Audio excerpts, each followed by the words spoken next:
Pablo. Doctora. Gracias. Bien. No, por favor, seguimos. Sí.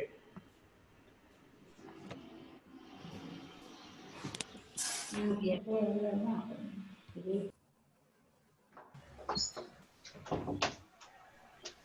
Seguimos entonces con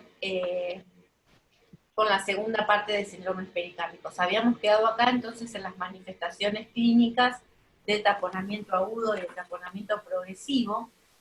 Y en cuanto al examen físico, una cosa muy característica del paciente con taponamiento es el pulso paradojal. Ahora vamos a ver cómo se toma el pulso paradojal. Por otro lado, como les decía, la ingurgitación yugular, la hipotensión, y puede haber también frote, digamos, aunque haya derrame, puede haber frote. El pulso paradojal, ahora vamos a ver cómo se mide, digamos, en realidad es una, no es paradojal, sino que es una manifestación patológica de lo que pasa habitualmente. Es decir, es normal que con la inspiración caiga el volumen sistólico y por lo tanto la presión arterial sistólica, pero no más de 10 milímetros de mercurio. ¿Y por qué es normal que con la inspiración caiga el volumen sistólico y por lo tanto la presión arterial sistólica? Porque como les decíamos inicialmente, al inspirar la presión intratorácica es negativa, ¿eh? Y eso se transmite, digamos, dijimos a la cavidad intrapericárdica, que se vuelve también negativa. Entonces, cuando yo inspiro, a la vez, favorezco el retorno venoso. ¿Por qué? Porque en la cavidad abdominal la presión permanece positiva y en la cavidad, digamos, torácica la presión es negativa. El flujo siempre va de presión positiva a negativa. Entonces, en la inspiración, por estas diferencias de presión en la circulación, digamos, de la cava que va de abdomen a tórax, entonces de una presión positiva a una presión negativa, en la inspiración se favorece el retorno venoso. Al favorecer el retorno venoso, yo favorezco el llenado en las cavidades derechas. Al favorecer el llenado en las cavidades derechas, de alguna manera disminuye el llenado en las cavidades izquierdas. ¿Por qué? Porque como aumenta el retorno venoso, se distienden las cavidades derechas y el septum se invagina o protruye sobre la cavidad izquierda. De manera que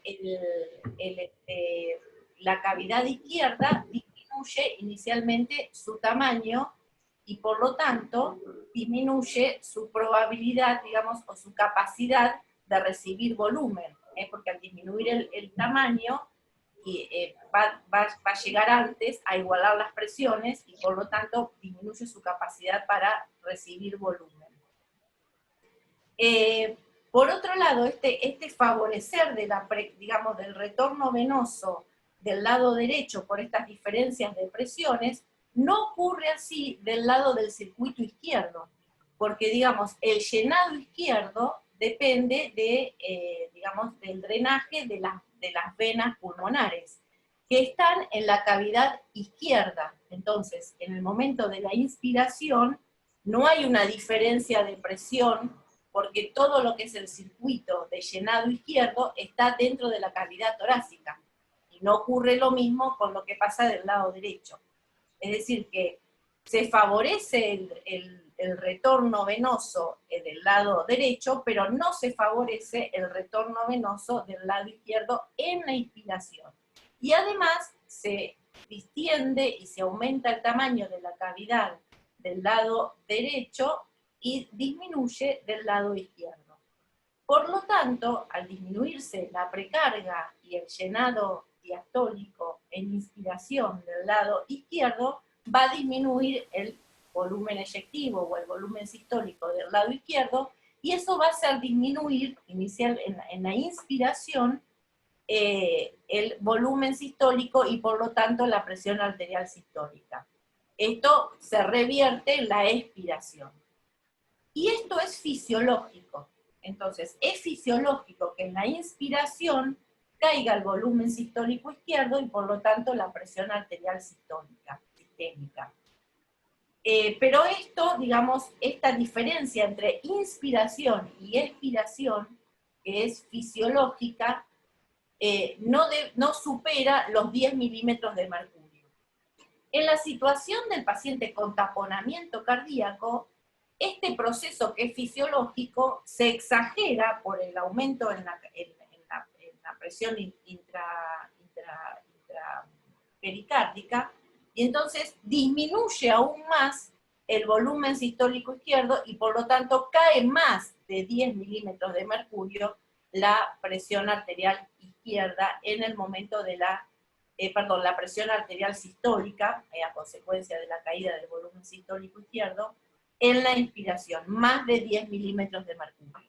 Entonces, en realidad el pulso paradojal no es paradojal, sino que es una expresión patológica de lo que pasa fisiológicamente.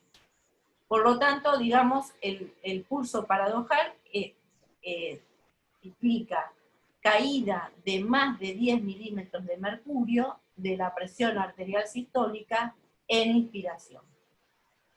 ¿Cómo se corrobora esto?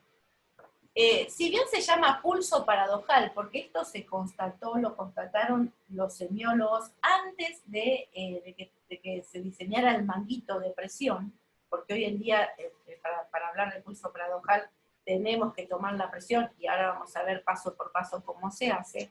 Lo que primero notaron los semiólogos era esta caída del pulso, que en definitiva también la onda de pulso expresa el volumen sistólico, durante la inspiración y que se exageraba en ciertas situaciones que evidentemente eran más situaciones de taponamiento, ¿no?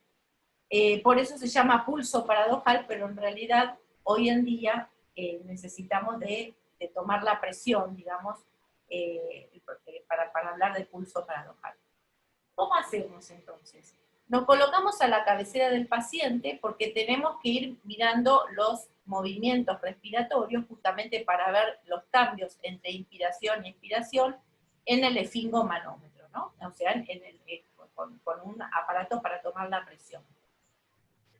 Le vamos a pedir al paciente que no respire demasiado fuerte, que respire normal, ¿eh? Y vamos a insuflar el manguito hasta que no ocultemos los ruidos de Korokov, ¿no? Hasta que consigamos el silencio ocultatorio. Entonces insuflamos el manguito mientras estamos ocultando, ¿no? Siempre aquí en el antebrazo. Y empezamos a desinflar el manguito muy lentamente. Al escuchar el primer ruido de Korokov, dejamos de desinflar el manguito y anotamos cuál es la lectura de presión sistólica cuando estos ruidos de Korokov se están escuchando solo en expiración. Es decir, no es fácil tomar el pulso paradojal, pero bueno, esta es la técnica. Entonces, empecé a escuchar el ruido de Korokov y solamente lo estoy ocultando en expiración y anoto esa presión sistólica. Sigo desinflando el manguito muy lentamente hasta que esté ocultando los sonidos o los ruidos de Korokov tanto en inspiración como en expiración. Y entonces ahí anoto esta segunda lectura de la presión arterial sistólica. La diferencia entre los dos registros será considerada pulso paradojal cuando supere los 10 milímetros de mercurio. ¿Está bien? Y ahora quiero pasar a explicarles este gráfico que les dije que les iba a mostrar cuando les iba explicando el mecanismo por el cual se produce el taponamiento, ¿no? Y que también, por supuesto, tiene relación con el pulso paradojal, ¿no? Y es lo que les quiero mostrar es justamente la diferencia entre inspiración y expiración. Fíjense lo que pasa en la inspiración inicial. Esto es, este gráfico está tomado del Brandwall, que es que también lo podrían llegar a encontrar en el CECIL, porque la gente, digamos, el grupo de Brandwall escribe en el CECIL, pero yo lo saqué del Brandwall, y en realidad son presiones tomadas a un perro, con, digamos, con un catéter de Swan-Ganz. Entonces, fíjense lo que pasa en la inspiración. Al inicio de la inspiración, fíjense, la aurícula izquierda tiene acá, digamos, la presión de 17, mientras que la presión intrapericárdica es de 19. Es decir, que tenemos mayor presión intrapericárdica en el momento de la inspiración que la presión que tenemos en la aurícula izquierda. Y esto, como les decía antes, va a terminar, digamos, produce disminución en el llenado de las cavidades izquierdas, y por lo tanto va a disminuir el volumen sistólico izquierdo y por lo tanto va a disminuir la presión arterial sistólica sistémica. ¿Ven? Entonces, inspiración inicial, tengo más presión intrapericárdica que lo que tengo en las presiones del lado izquierdo. Y en cambio, del lado derecho están igualadas con las presiones intrapericárdicas.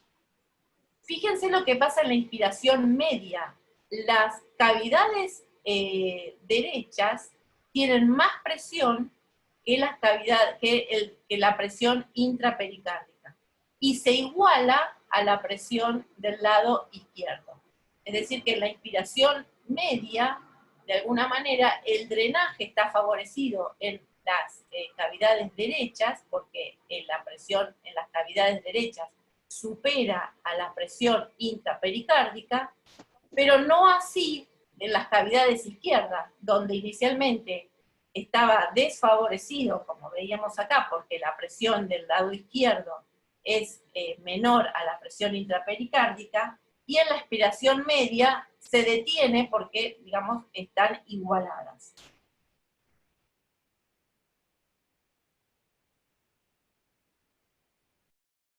En la expiración, cuando ya empieza la expiración. Fíjense, la presión en la cavidad izquierda ya supera a la presión intrapericárdica. E incluso del lado derecho se detiene porque se iguala a la presión intrapericárdica. Entonces, como dice aquí abajo, ¿no? Como la presión en la cavidad izquierda supera la presión intrapericárdica, esto es en el comienzo de la expiración, esto facilita el llenado del lado izquierdo. Es decir que, de alguna manera, en la expiración se logra compensar el llenado izquierdo que se vio desfavorecido en la inspiración. Y en la expiración media luego ya se igualan y por lo tanto ya se detiene el llenado del lado izquierdo. Entonces, digamos, normalmente esto sucede, en la inspiración se ve favorecido el llenado derecho y en la expiración se ve favorecido el llenado izquierdo.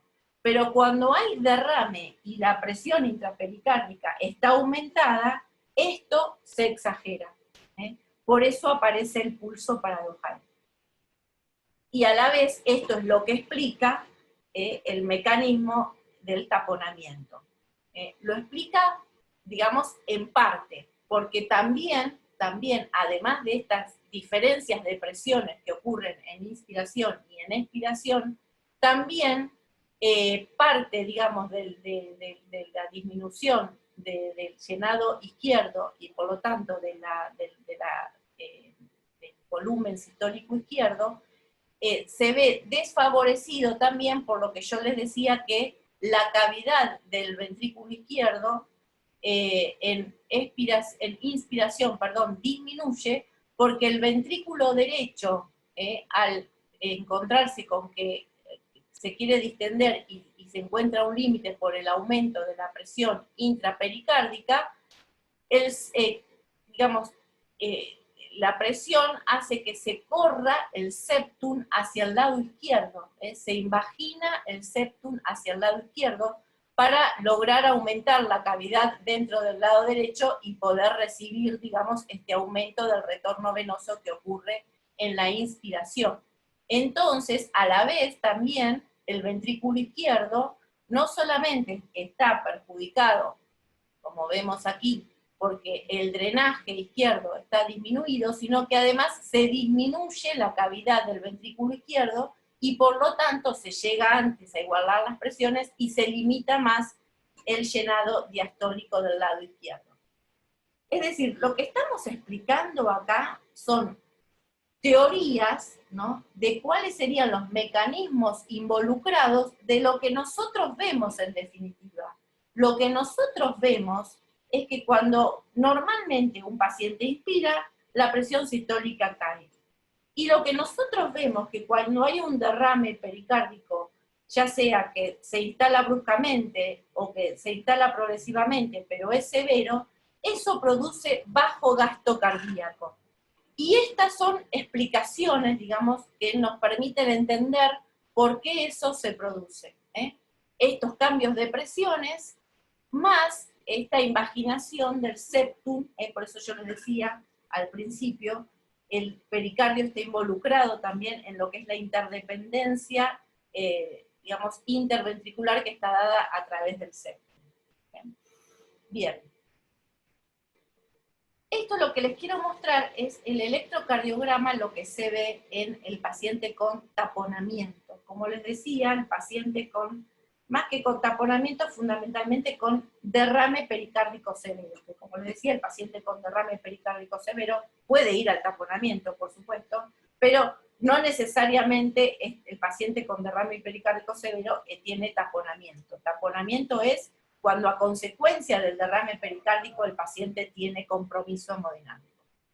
Pero entonces en el derrame pericárdico severo, en el electro, yo les decía que se puede ver esto que es alternancia eléctrica, que corresponde a la oscilación del corazón dentro de un espacio pericárdico con mucho líquido pericárdico, lo que se llama corazón bailarín. Y esas, digamos, acercamiento y alejamiento del corazón, digamos, a la superficie torácica, es lo que hace que la amplitud, fíjense, en el QRS varíe, y esto es lo que se llama alternancia eléctrica. Esto es como vemos lo que es denominado corazón en botellón, cuando existe derrame pericárdico severo. Y esto es en el ecocardiograma. Fíjense, aquí tienen la figura del eco, y aquí graficado a qué corresponde esto que vemos acá en el eco.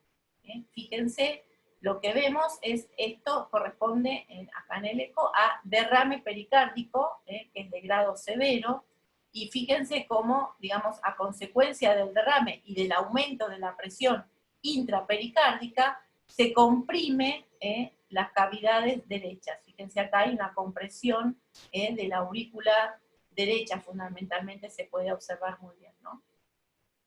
Y se descomprime, estos son variaciones con la ventilación, ¿no? Como veíamos recién, compresión y luego se descomprime. Cuando yo veo esto en el eco, estas compresiones de las cavidades derechas, esto implica que el paciente, digamos, podría taponarse. Muchas veces se confunde, digamos, viene el ecocardiografista y dice, el paciente está con taponamiento. ¿Por qué? Porque tiene compresiones de las cavidades derechas a consecuencia del derrame pericárdico, a consecuencia del aumento de la presión intrapericárdica, que supera, por supuesto, las presiones en las cavidades derechas, y por eso la aurícula, la cavidad se termina comprimiendo, la pared termina comprimida. Pero, repito, el taponamiento no se ve en el eco. El taponamiento es clínico, o sea, lo que yo tengo que observar es que el paciente tiene signos de bajo gasto cardíaco. Aunque, por supuesto, muchas veces coincide esto que veo en el eco con presiones de cavidades con los signos clínicos de taponamiento. Por otro lado, si por ejemplo este fuera un paciente por ejemplo, con una neoplasia, que es un derrame severo, que lo fue acumulando progresivamente, y yo ya veo que las presiones intrapericárdicas están muy aumentadas, aunque no tenga ya todavía signos claros de taponamiento, igualmente lo voy a drenar porque este paciente, si no está con taponamiento ahora, lo va a estar prontamente, ¿no? Bien, finalmente quiero hablarles del último, digamos, síndrome pericárdico, que es la pericarditis constrictiva, ¿eh?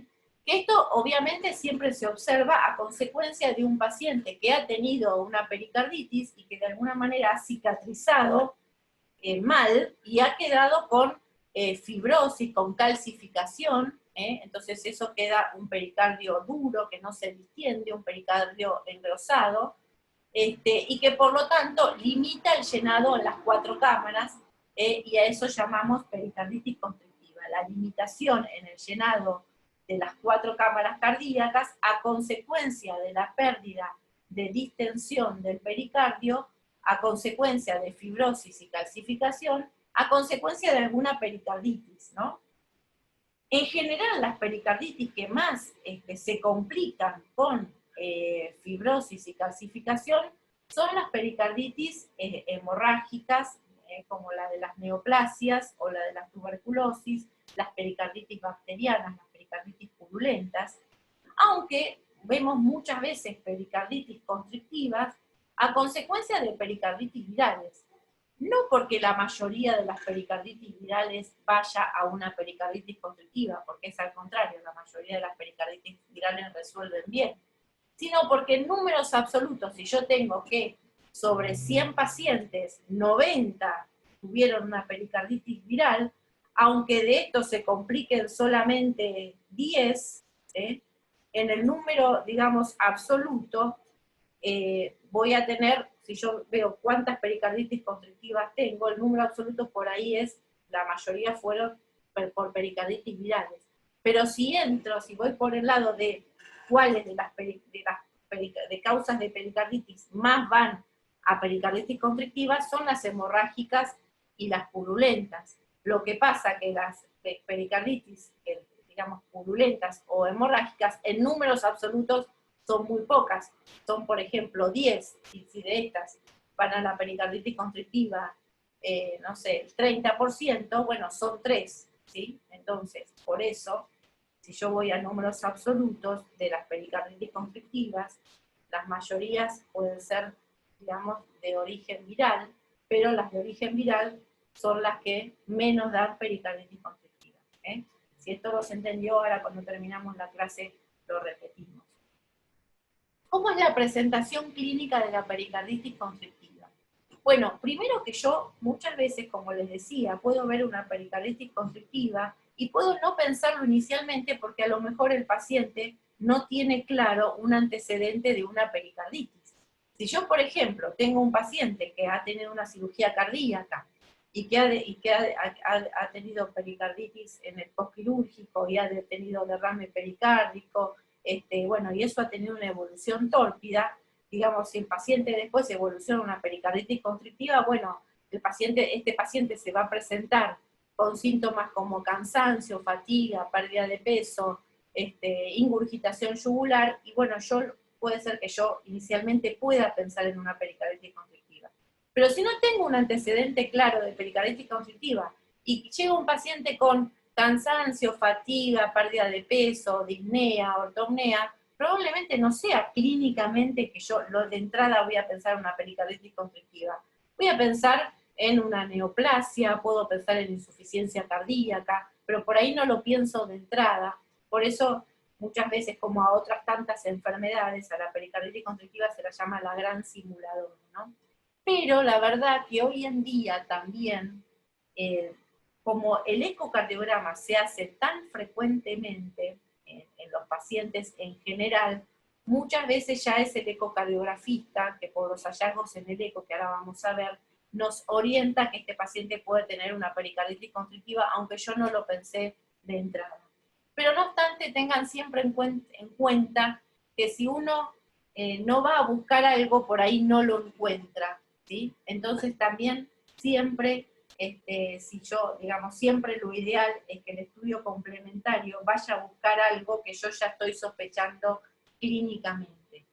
Y básicamente entonces, digamos, el paciente con pericarditis constrictiva va a tener estos signos de disnea, ortopnea, cansancio, fatiga, pérdida de peso, que tienen que ver con un bajo gasto cardíaco crónico, consecuencia de un ventrículo que siempre tiene limitado su llenado por fibrosis y calcificación del pericardio. Y por supuesto va a tener un aumento importante de la presión venosa central, justamente por la limitación en su llenado, y eso nos va a dar algo muy característico de la pericarditis constrictiva en el examen físico, que es el signo de Kussmaul, que es que ante la inspiración, la ingurgitación yugular que tiene permanentemente este paciente con pericarditis constrictiva, no solo no disminuye, que es lo esperable, sino que aumenta.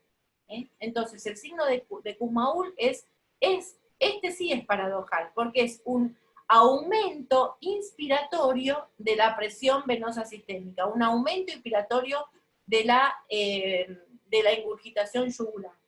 Cuando yo tengo un paciente que tiene ingurgitación yugular, cuando yo lo hago inspirar, lo que yo estoy esperando justamente es que ese, digamos, ingurgitación yugular disminuya con la inspiración. O sea, hasta es normal, ustedes lo pueden comprobar, digamos, un paciente joven, delgado, si yo le mido pueden mirárselo ustedes en el espejo, digamos, con la inspiración, digamos, si ustedes observan ingurgitación yugular, que puede ser normal 1/3, digamos, que tenga colapso inspiratorio, o sea, normal es, pues, puede haber un paciente, digamos, paciente puede tener ingurgitación yugular 1/3 con colapso inspiratorio, eso es normal. ¿Y por qué hay colapso inspiratorio de la ingurgitación yugular? Bueno, por todo lo que venimos explicando, porque en la inspiración se favorece el drenaje del lado derecho y por lo tanto esa ingurgitación yugular que representa la presión venosa central, es decir, la presión en la aurícula derecha, caiga cuando yo inspiro. Ahora, un paciente que no puede distender sus cavidades porque se encuentra con un pericardio fibroso, calcificado, que no le permite distenderse, entonces tiene aumento de la presión venosa central, tiene ingurgitación yugular, y cuando yo inspiro, que aumento el retorno venoso, ese aumento del retorno venoso no tiene cabida dentro de las cavidades derechas, y entonces aumenta la ingurgitación yugular, ¿sí? Por otro lado, también, digamos, esto ya es más difícil de ocultar, lo que se llama el golpe pericárdico protodiastólico, ¿sí? Que corresponde justamente a ese llenado brusco que puede haber cuando yo fuerzo, digamos, el drenaje, digamos, al principio de la diástole, ¿no? Porque, digamos, hay un llenado que necesita ser brusco porque tiene las cavidades que no se distienden. Eso es lo que es el golpe pericárdico protodiastólico. Y además, por supuesto, este paciente que tiene toda alteración en el llenado va a tener signos de insuficiencia cardíaca derecha, fundamentalmente, congestión hepática, hepatomegalia y edemas. Y en el ecocardiograma, ya les decía, es muy orientador, porque bueno, primero lo que podemos ver es un pericardio que está engrosado, calcificado, y entonces así lo vemos en el ecocardiograma. Aunque hoy en día el mejor estudio para ver un pericardio engrosado, fibrosado, calcificado, es una tomografía. También se puede ver en una resonancia, pero el mejor estudio para ver calcio es la tomografía. Pero en el ecocardiograma lo que yo voy a observar es esto, digamos, que en la inspiración, el llenado derecho está favorecido y por lo tanto esta onda EA, que corresponde digamos, al llenado derecho, al flujo en la tricúspide, está aumentado con respecto a el llenado, digamos, izquierdo, que corresponde a la onda EA de la mitral. Y al revés, el llenado derecho va a estar disminuido en expiración y va a estar aumentado en la inspiración. Esta onda EA son justamente los cambios en la presión que se producen y se representan acá en el flujo tricupillo del lado derecho y en el flujo mitral del lado izquierdo. Entonces, como está disminuido el llenado del lado izquierdo en la inspiración, los cambios de presión, digamos, de llenado del lado izquierdo, que están representados por estas ondas, están disminuidos. Al contrario, ocurre en expiración, por toda esta fisiopatología que venimos explicando desde el principio. Bien, esta es la última diapositiva, y ahora sí los escucho con las dudas que puedan tener, que ya les digo que pueden ser varias, porque estos son temas que por ahí siempre se dice, el cardio es una de las materias que seguramente ya les pasó en fisiología, que más se pueden razonar, pero para razonar muchas veces como que tienen ustedes que tomarse el tiempo de estudiar, de leer, y por ahí no es tan fácil de comprenderlo con una clase, pero bueno, escucho dudas que puedan haber surgido. Doctora, Sí. sabe que tengo un encuentro Zoom con la doctora Arévalo y otra comisión. Ok. Está esperando acá la doctora. Bueno. Entonces, si llega a haber alguna duda, pregunta de parte del alumnado, puede ser que la envíen por escrito y se la enviaré en algún momento. bueno, como no, si hay dudas, perfecto, las podemos resolver en forma escrita. Si no tenemos tiempo ahora, sí, está bien, no hay problema. Bueno, desde ya muchas gracias y perdón por este corte. No, por favor, por favor. Bueno, espero que les haya aclarado. Igual les recomiendo volver a leer tranquilos la clase, volver a leer esto del libro. Ya les repito, esto lo leen de cualquier libro de medicina interna, y bueno, cualquier duda las podemos resolver entonces, si no, por escrito, o por ahí también los pueden resolver, no sé si tienen ahora encuentros con sus ayudantes, o me escriben, no hay ningún problema. Bueno, muchas gracias, doctora. No, por nada. Muchas gracias, doctora. Gracias. Chao, Gracias. gracias. Chao. Chao, hasta luego.